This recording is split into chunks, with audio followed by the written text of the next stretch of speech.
নমস্কার বন্ধুরা, আমি শ্রাবণী আহার ও ভ্রমণে আপনাদেরকে স্বাগত। আজ আমি বানাবো চিকেন পকোড়া। তার জন্য আমি 500 গ্রামের মতো বোনলেস চিকেন নিয়ে নিয়েছি। আর এটাতে দিয়ে দেবো এবার টক দই। দইটা আমি ফেটিয়ে নিয়েছি আগে, ওই 3-4 চামচের মতো দই আমি দিলাম। এরপর দিয়ে দেবো পেঁয়াজ বাটা। একটা ছোট সাইজের পেঁয়াজ আমি বেটে নিয়েছি। আর দেব আদা রসুন লঙ্কা পেস্ট,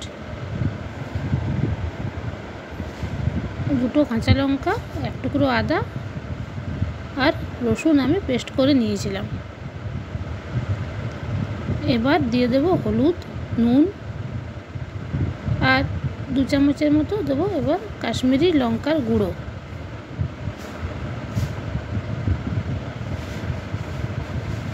তারপর এগুলোকে আমি ভালোভাবে মেখে নেব।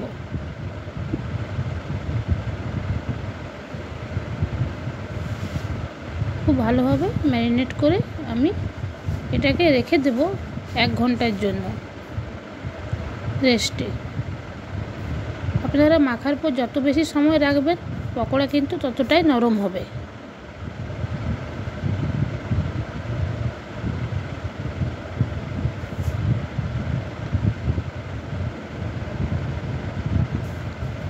এবার এটাকে আমি রেখে দেব 1 ঘন্টার মতো ফ্রিজে। 1 ঘন্টা পর আমি বের করে নিয়েছি। এরপর দিয়ে দেব 2.5 চামচের মতো বেসন আর সমপরিমাণ ময়দা।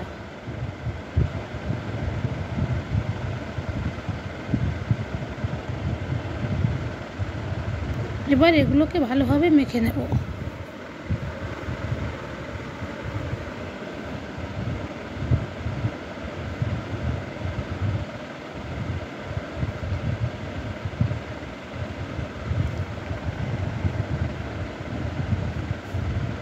খুব বেশি বেসন বা ময়দা দেব না, কোটিংটা খুব মোটা হয়ে যাবে।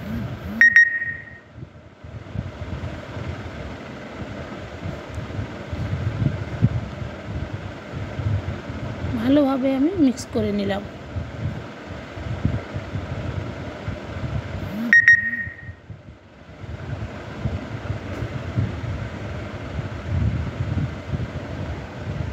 আপনাদের যদি আমার রান্নাগুলি ভালো লেগে থাকে তাহলে আমার চ্যানেলটিকে লাইক অ্যান্ড সাবস্ক্রাইব অবশ্যই করুন এবং নিজেদের বন্ধু ও পরিবারের মধ্যে শেয়ার করুন। আমি একটা কড়াই বসিয়ে দিয়েছি। এবার একটু বেশি পরিমাণে তেল দেব, কারণ পকোড়াগুলো ডুবো তেলে ভাজতে হবে।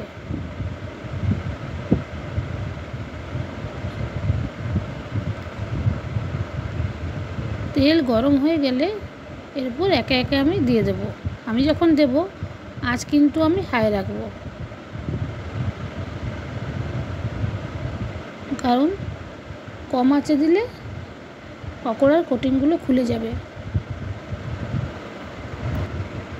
দেওয়া হয়ে গেলে আমি আঁচটি আবার কমিয়ে দেব।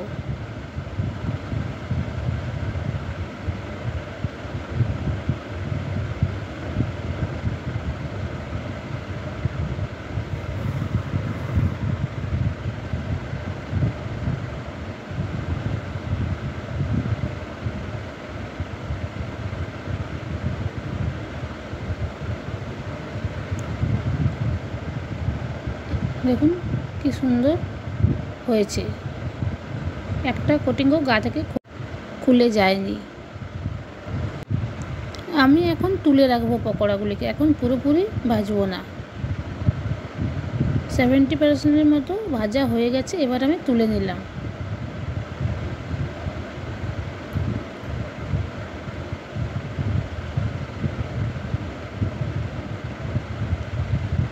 এরপর ঠান্ডা করে আমি আবার দিয়ে দিলাম। আমি তুলে এগুলিকে ভালোভাবে ঠান্ডা করে নিয়েছিলাম, তারপর আরেকবার ভাজার জন্য দিয়ে দিলাম। এবার আমি পুরোপুরি ভালোভাবে ভেজে নেব, তাহলে ভেতরটা খুব ভালো কুক হবে আর বাইরেটা কুড়মুড়েও হবে।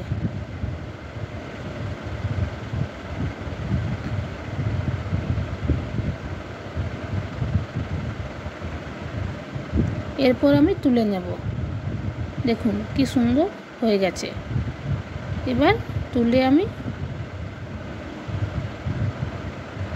রেখে দেব।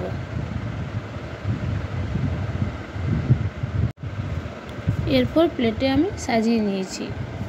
এগুলি খেতে কিন্তু খুবই ভালো হয়। বানাতে বানাতে প্রায় অর্ধেক শেষ। আপনারাও বানিয়ে নিন এরকম চিকেন পকোড়া। খেতে কিন্তু খুবই ভালো। তারপর যদি বাইরে ঝমঝমিয়ে বৃষ্টি হয় তাহলে তো কথাই নেই।